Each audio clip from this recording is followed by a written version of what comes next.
ಕರ್ನಾಟಕ ಸರ್ಕಾರ ನೋಂದಣಿ ಮತ್ತು ಮುದ್ರಾಂಕ ಇಲಾಖೆ ಅರ್ಪಿಸುವಂತಹ ಕಾವೇರಿ 2 ತಂತ್ರಾಂಶದ ಕುರಿತು ವಿಡಿಯೋ ತುಣುಕುಗಳಿಗೆ ನಿಮ್ಮೆಲ್ಲರಿಗೂ ಸ್ವಾಗತ. ಇವತ್ತಿನ ಈ ವಿಡಿಯೋದಲ್ಲಿ RTGS ಮೂಲಕ ನೋಂದಣಿ ಮತ್ತು ಮುದ್ರಾಂಕ ಶುಲ್ಕವನ್ನ ಖಜಾನೆಗೆ ಹೇಗೆ ಭರಿಸುವುದು ಅನ್ನೋದನ್ನ ತಿಳ್ಕೊಳ್ಳುವ ಪ್ರಯತ್ನವನ್ನ ಮಾಡೋಣ. ನೀವು ಎಲ್ಲಾ ಭರ್ತಿ ಮಾಡಿದ ನಂತರ ಇಲ್ಲಿ ಮೇಕ್ ಪೇಮೆಂಟ್ ಅಂತ ಇರ್ತದೆ, ಅದನ್ನ ಕ್ಲಿಕ್ ಮಾಡ್ಕೋಬೇಕು. ಅದಾದ್ಮೇಲೆ ಪೇಮೆಂಟ್ ಇನ್ಸ್ಟ್ರಕ್ಷನ್ ಬರ್ತದೆ, ಅದನ್ನ ಓದ್ಕೊಂಡು ಇಲ್ಲಿ ಕಂಟಿನ್ಯೂ ಅನ್ನೋ ಬಟನ್ ಇದೆಯಲ್ಲ ಇದನ್ನ ಕ್ಲಿಕ್ ಮಾಡಿಕೊಳ್ಳಬೇಕು.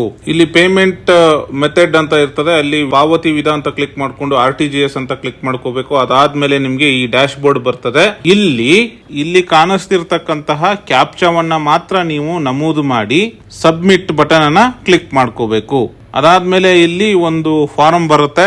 ಫಲಾನುಭವಿಗಳ ವಿವರ ಅಥವಾ ಬೆನಿಫಿಷಿಯರಿ ಡೀಟೇಲ್ಸ್ ಅಲ್ಲಿ ಯಾವ ಬ್ಯಾಂಕ್ ಹಣವನ್ನ ಸ್ವೀಕಾರ ಮಾಡ್ತದೋ ಅದರ ಡೀಟೇಲ್ ಅದು ಆಟೋಮೆಟಿಕ್ ಆಗಿ ಭರ್ತಿ ಆಗಿರ್ತದೆ. ನೀವೇನು ಅದನ್ನ ಭರ್ತಿ ಮಾಡುವ ಅವಶ್ಯಕತೆ ಇರೋದಿಲ್ಲ.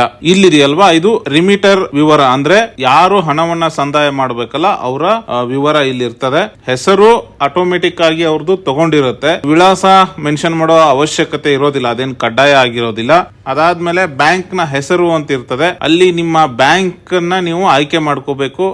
ನೆಕ್ಸ್ಟ್ ಸೆಕ್ಷನ್ ಅಲ್ಲಿ ನಿಮ್ಮ ಬ್ರಾಂಚ್, ಯಾವ ಬ್ರಾಂಚ್ ಬೇಕು ಅದನ್ನ ನೀವು ಇಲ್ಲಿ ಆಯ್ಕೆ ಮಾಡ್ಕೋಬೇಕು. ನಂತರ ಇದು IFSC ಕೋಡ್ ಆಟೋಮೆಟಿಕ್ ಆಗಿ ತಗೊಳ್ತದೆ. ಪಕ್ಕದಲ್ಲಿ ಖಾತೆ ಸಂಖ್ಯೆ ಅಥವಾ ಅಕೌಂಟ್ ನಂಬರ್ ಅಂತ ಇರ್ತದಲ್ಲ, ಅಲ್ಲಿ ನಿಮ್ಮ ಅಕೌಂಟ್ ನಂಬರ್ ಅನ್ನ ನೀವು ಮೆನ್ಷನ್ ಮಾಡಬೇಕು.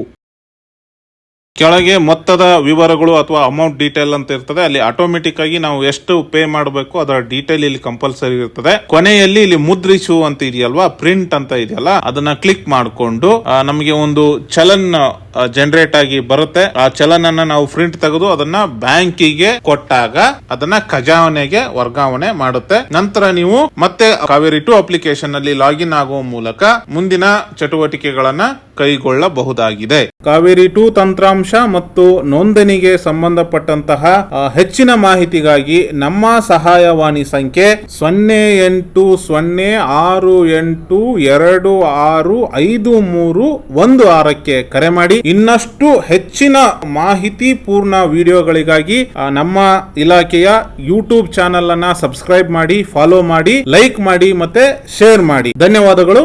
ಶುಭ ದಿನ.